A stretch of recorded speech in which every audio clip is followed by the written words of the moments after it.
மாமா எனக்கு ஒரு டவுட்டு. என்ன டவுட்டு? இந்தியாவோடது டேக்ஸ் நியூ பட்ஜெட் லிஸ்ட் வந்திருக்குல்ல, ஆமாம். அதனால என்னென்ன பொருள் எல்லாம் விலை ஏறி இருக்கு இறங்கி இருக்கு உனக்கு தெரியுமா அது? சரி, ஓகே, சொல்கிறேன், நோட் பண்ணிக்கோ.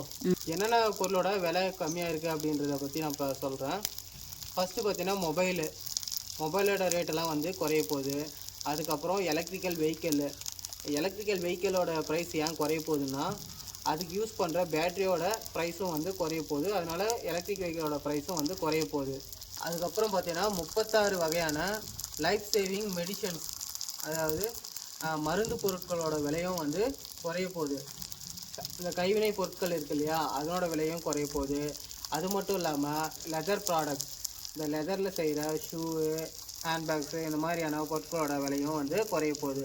அதுக்கப்புறம் எந்தெந்த பொருளோட விலை வந்து இன்க்ரீஸ் ஆக போகுது அப்படின்னு பார்த்தீங்கன்னா, 2 பொருளோட விலை மட்டும்தான் வந்து அதிகரிக்க போகுது. அது என்னென்னு பார்த்தீங்கன்னா, உள்ளன் ப்ராடக்ட்ஸ், அதாவது நம்ம இந்த உள்ளனில் செய்கிற ஸ்வெட்டரு, அப்புறம் ட்ரெஸ்ஸஸ்ஸு, இதனோட விலையெல்லாம் வந்து அதிகரிக்க போகுது. அதுக்கப்புறம் ரெண்டாவதாக இருக்கிறது பார்த்தீங்கன்னா, அதே பெரிய இந்த டிஸ்பிளேலாம் இருக்கு இல்லையா, எல்இடி டிஸ்பிளே, ஸோ அதனோட ப்ரைஸ் எல்லாம் வந்து இன்க்ரீஸ் ஆக போகுது.